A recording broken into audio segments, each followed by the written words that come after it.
Well,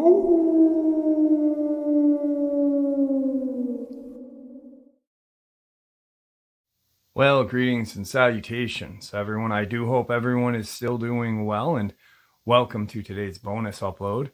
Before we jump into it, a couple quick links. As many of you know, I rely on Patreon, PayPal, channel membership, and the merch to help the channel to continue to grow and go. Links to Patreon, PayPal, and channel membership is in the description below. Merch displayed directly under the video. Also, Dogman Frightening Encounters, Volume 1 through 3, the audiobook versions. They were written and researched by Tom Lyons, narrated and produced by me, Jeff Nadolny. Those audiobooks are available on Audible, Amazon, and iTunes, links to which are also in the description as well. And finally, last but definitely not least, if you'd really like to help support the channel to continue to grow and go, simply subscribe. It does not cost a cent. Click the like button, takes half a second. If you don't want to miss out on any of the informative uploads that I put out daily, click that bell icon, and folks, please leave a comment, share the video. Why? Well, because all of these things, they really do help the channel to continue to grow and go. They definitely do matter, and they are appreciated. With that, I have taken far too much of your time. Let's jump in to today's bonus, shall we? Tonight's first frightening forest experience. Okay, so I've been a skeptic of the creepy paranormal things my entire life. I've really never believed in that type of stuff, but things I have heard and witnessed at my grandparents' farm shakes me to the core. My grandparents own a large plot of land in central Missouri. They've owned that land for around 40 years.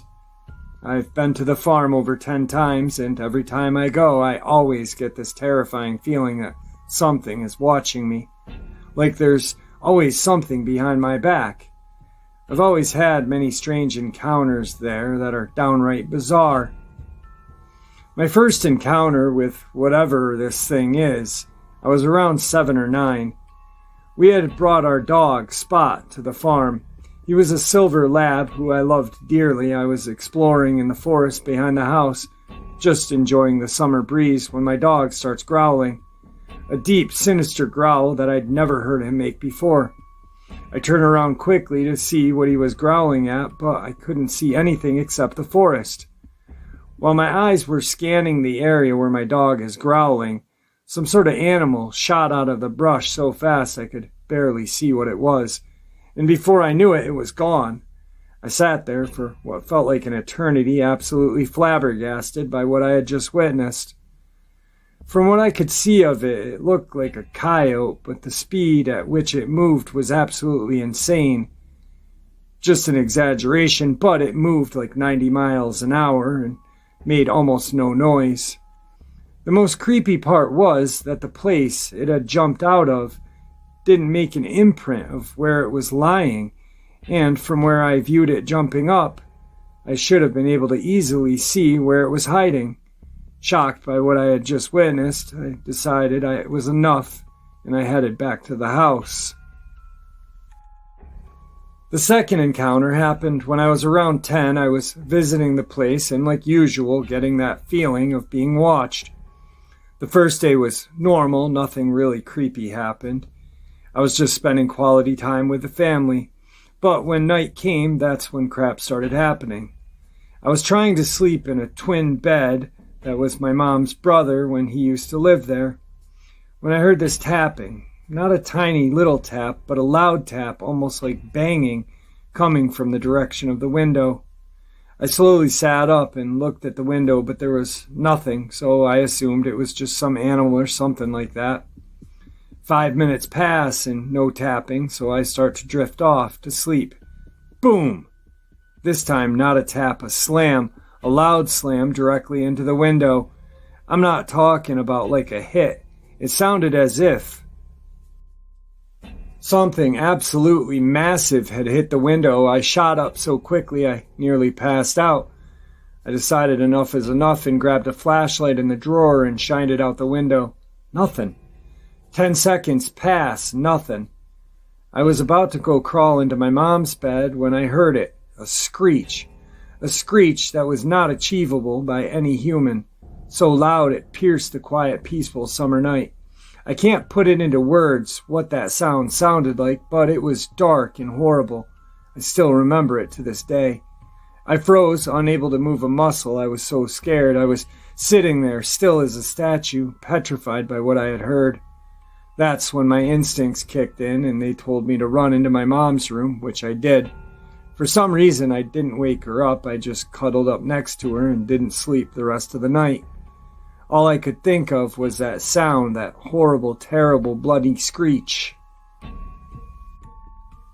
The next encounter was when I was around 13. I was back at my grandparents', just enjoying my time like I usually do, when my grandfather suggested that we go watch for deer.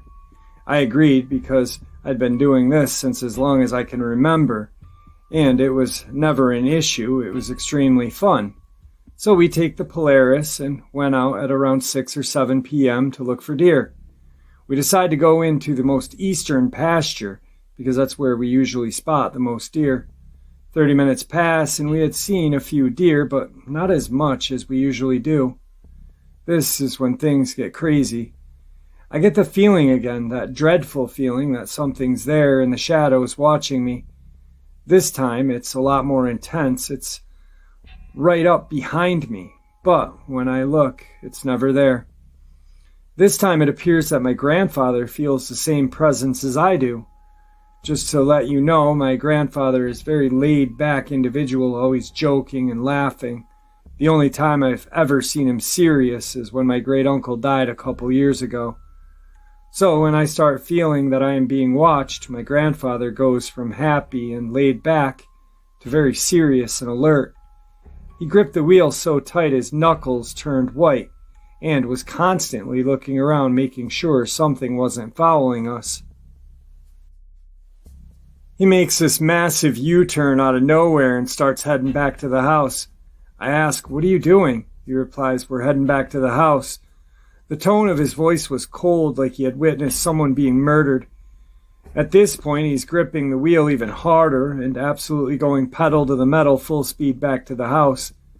I decided not to ask any questions until we got back to the house, which we did in no time at all. Once we were there, he rushed me into the house, constantly checking his back to make sure something wasn't there. When we were inside, he closed and locked the door. His behavior was alarming, and it was really shocking me to the core. I decided that all of the stuff I had witnessed was enough. And I only asked him one question: "What's going on here?" When I said that, he looked at me and gave me a cold expression and said, "I have some things I need to explain to you."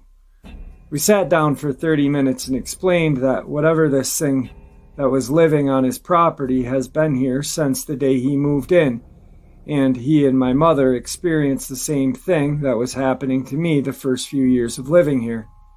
He explained that he was seeing whatever this thing is, and that it doesn't like new visitors, hence why I'm experiencing all of these problems. He told me about all of the things that he had witnessed and experienced, and they seemed to have been pretty similar to what was happening to me. He told me that he knew this was going to happen to me, and that he was always watching to make sure I never got hurt, because he knew this creature better than anyone else. We talked some more, but all of it was the same. It was now late, and he decided that I couldn't sleep alone, so he made me sleep with my mom. We luckily promptly left the next morning. I have not been back since that day. Last encounter. This last encounter isn't really an encounter. Two things that have happened at my grandparents' farm. Recently, we brought my sister's horse to their farm. The first night for the horse was hell. My sister's horse has always been very friendly and not shy, but the first night of my sister's horse being at the farm was bizarre. The next morning, my grandfather woke up and was doing his chores and went to go feed the horse, and he noticed that the horse was acting very weird, extremely shy and timid. But when he took a better look, he was shocked.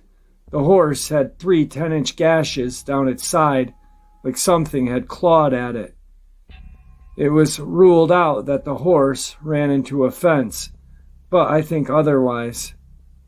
Also, around the same time, my grandparents adopted a dog named Panda. Panda was a Jack Russell Terrier who was 2 months of age.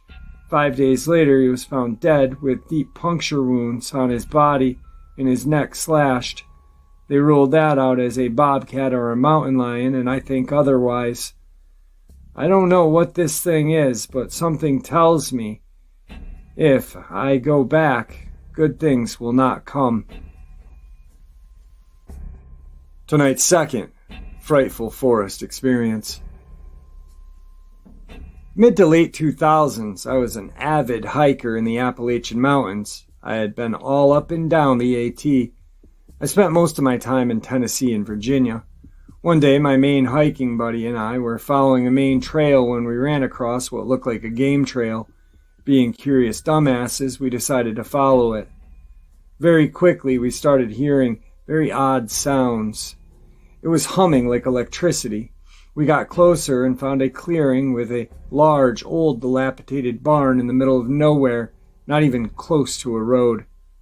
And we found that the hum was from thousands of mud daubers that had nested in a dirt mound that was the foundation of this barn. Obviously, we were very careful not to disturb them. But we made our way back to the side of the barn and found another trail.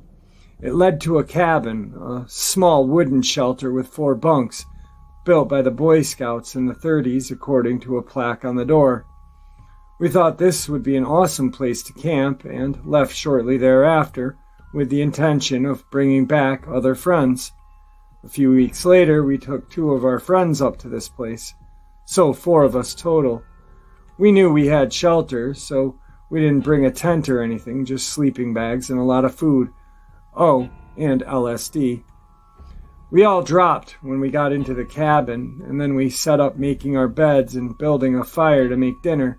Now mind you, this cabin is in a small clearing, maybe the size of a football field, and there is only one trail. Let's call it from the west to make things easier. It's several hours after we got there and set up. We're all tripping a bit, beers are flowing, weeds blowing, when the 4 of us sitting around the fire all stop because we hear something coming from the north. Mind you, no trail, just lots of brush. Stuff is nearly impossible to walk through. As we sit staring, an old man, probably 60s, white ponytail and all, comes out of the brush with his 2 big metal walking sticks. We flipped out. All 4 of us immediately pulled our knives and prepared to defend ourselves. Old guy put his hands up and said, "Easy, boys. I just saw your fire and was wondering if I could share it for a bit." We calmed down and allowed him to warm himself. It was a fairly chilly spring night, and at least midnight by this point. He sat by the fire, we offered him food, and he accepted. He then proceeded to tell us stories about the area. Like, he told us about the people who had owned the wasp barn nearby 100 years ago and stuff. After he ate and warmed himself, maybe an hour and a half, he got up and grabbed his walking sticks and said, "Thank you, boys, gotta go." And he walked straight south, like in a straight line from where he came.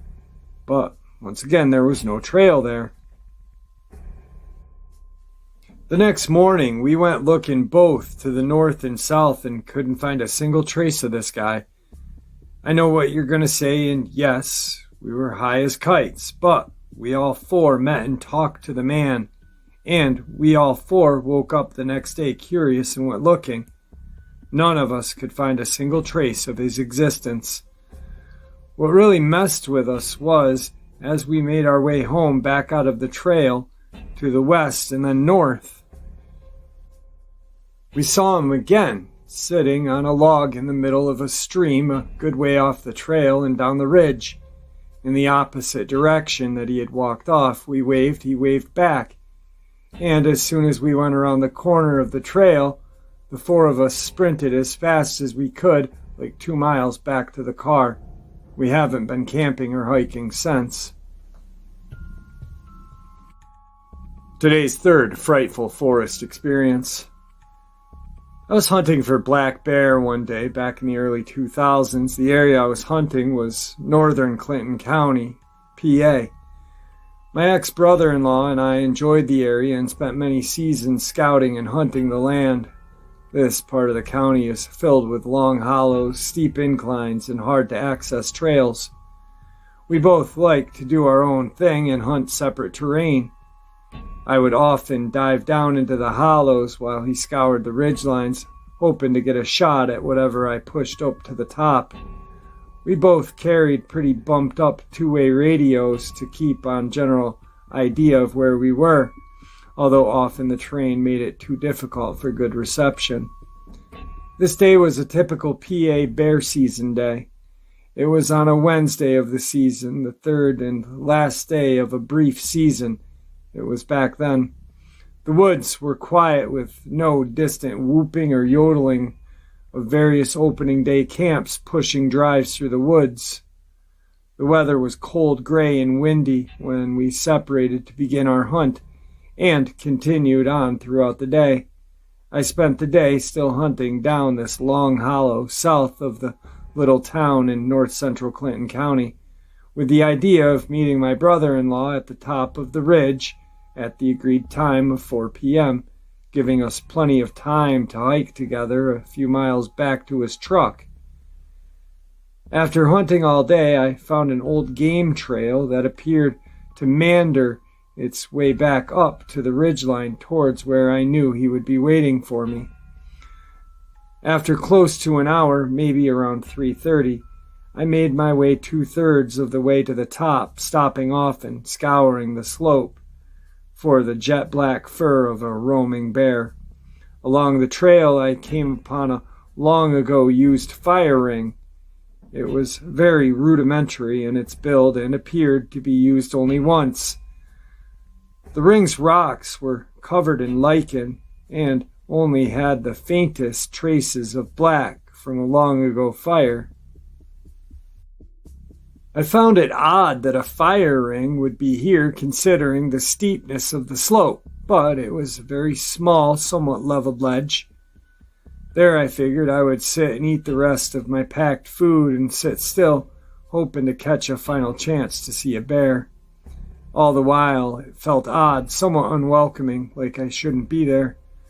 Almost felt like I was forbidden interloper on someone's valued spot.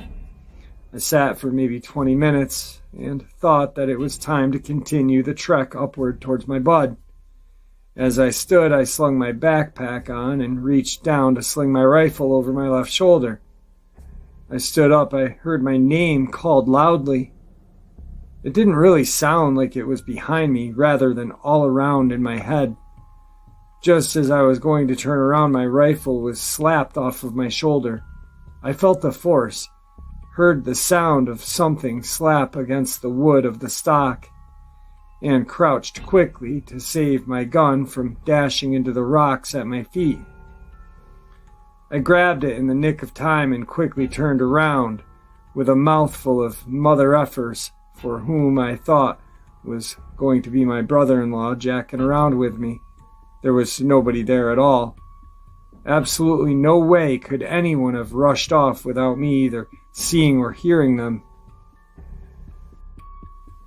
I felt sick. My stomach was churning, chills throughout my body. Muttered a few Hail Marys and sped up to the top of the ridge, met my bud, and quietly we hiked our way out of the woods to his truck in the spreading dark of the evening. This has bothered me for years, and I have not been able to go back to those woods since. Maybe one day, I hope too. Tonight's fourth frightening forest experience. I've been backpacking and camping mostly solo as an adult for the majority of my life. I'm cautious about my surroundings, and I listen carefully when I'm out. I try to remain an observer and move through the land with little impact. I'm also very interested in the mysterious and obscure, cryptids, alternative realities, the unexplained. I've read the most missing persons cases, and I am a curious devotee of true crime, all of the morbid and curious things I can find. anything strange that will fire the imagination. There have been occasions where I have felt slightly uncomfortable, or watched even, when I've been out in the woods, but mostly I've chalked it up to being alone and alert. Maybe my inherent skepticism makes me less susceptible to encounters which others experience. I look for logical conclusions first. I've never encountered any truly off or deranged people out in the forest, but I do consider that the biggest threat, the human animal. A few years ago, I set out to camp near an old-growth forest in North Georgia.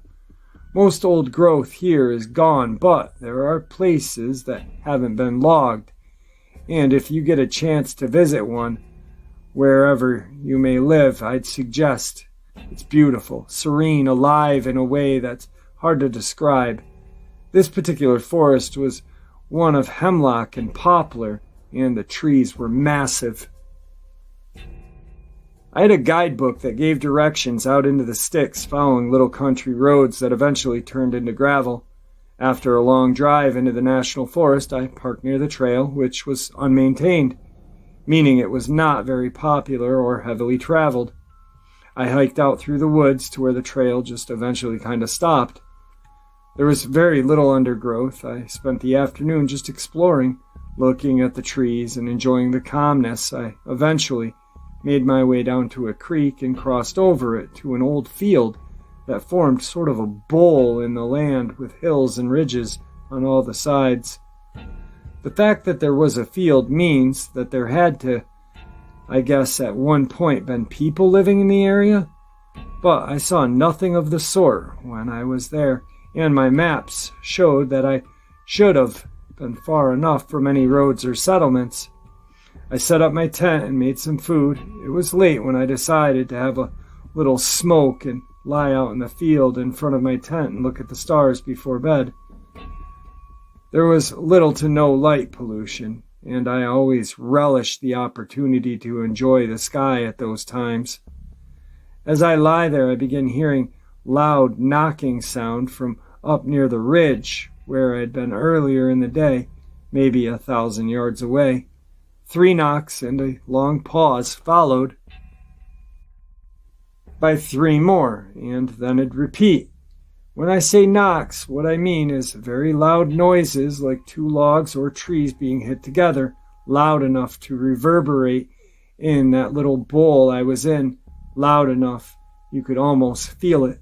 I could pinpoint where the sound was coming from, but it was night in the forest, and anyone who had been out there knows that that's dark. I thought it had to have been a person making the noise, because what else would make such a rhythmic sound? It was extremely loud and would have taken considerable effort to produce. I'd seen no one else at all during the day, and the direction from which the sound came was the section of old growth I had explored earlier. And that's it. Eventually the sound stopped. I went to bed, feeling like I had heard something I was not meant to hear, or maybe that I had heard something specifically meant for me and me alone to hear. I packed up and hiked out the next day. I'd be lying if I said I wasn't hyper-aware and waiting for something else to happen, but nothing did. I've told friends about this, and they'll all either say that they think it was a Sasquatch or someone messing around in the woods.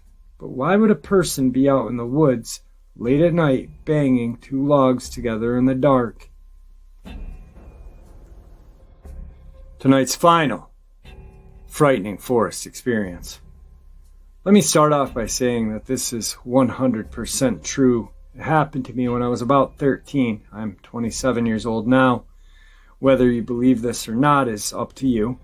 My dad used to be a part of a small hunting club in Alabama, just a handful of guys that he had grown up with. Once a year, we would drive to a small town of Alba to camp for a few days and go hunting. There were a few different areas of land around the town that the club owned, and club members would go hunt there. One of those pieces of land was nicknamed the cemetery because, well, it had an old cemetery on it. Nothing really creepy about the cemetery. It was in the woods, in the graves, were of slave owner and graves of his slaves. Now, in this area of the land nicknamed the cemetery, there are 5 or 6 green fields, basically a cleared out area where there were no trees, just grass and a buck hunt to hunt in. A buck hunt is a tree house that you sit in and wait for deer to walk out into the green field. This particular evening, we were going to hunt the Greenfield 1, a plot directly behind the old cemetery. The evening started off normal enough. My dad parked the truck. We walked down the trail to the buck hut. We climbed up and started to wait and watch the woods. A little bit of time passes, and my dad tells me that he's going to go for a short walk and see if he maybe sees any deer on the trail. Keep in mind, I'm about 13 years old now. Not a big deal. I've hunted by myself before, and I'm not afraid of being alone in the woods. Besides, it's still pretty light out. I say okay, and he climbs down. It's just me with my .32 caliber Marlin rifle, the green field in front of me, and the dense woods around me. This is where things start to get strange. I sat there for an eternity, or what felt like an eternity. It was now almost twilight. My concern for my dad is growing because he's still not back yet. I was worried that maybe something had happened to him or he had gotten lost. However, he's an experienced hunter, and if he was lost, he would yell or fire off a shot, but the woods were dead silent.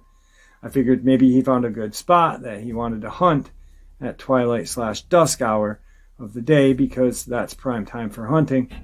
So I focused my attention on the grass field in front of me, just watching, listening, waiting for deer to walk out into the field as the light of the day begins to fade. Just then across the field I saw and heard some brush moving and breaking.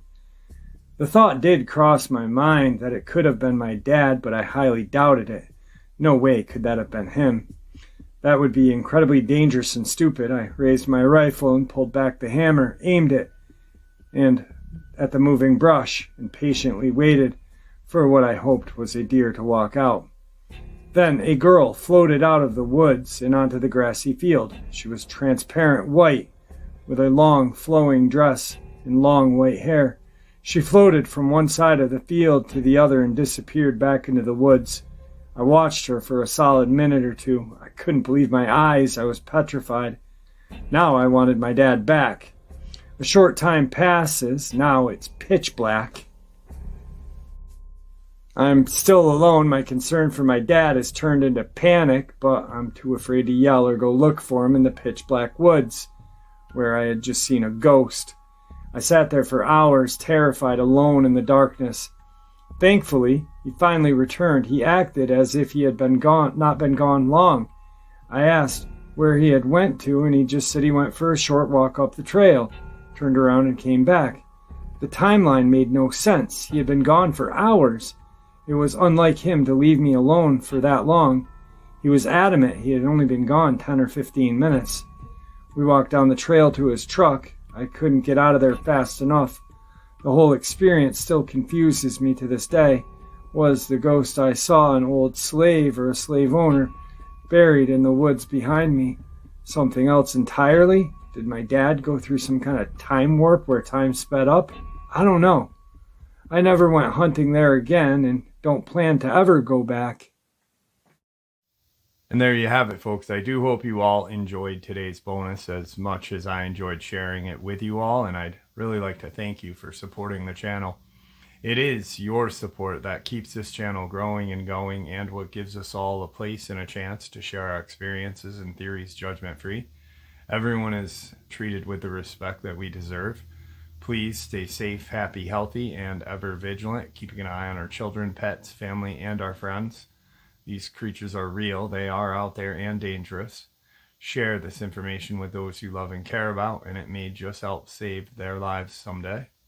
Until next time, never stop asking questions. Never stop searching for the truth. And God bless you all.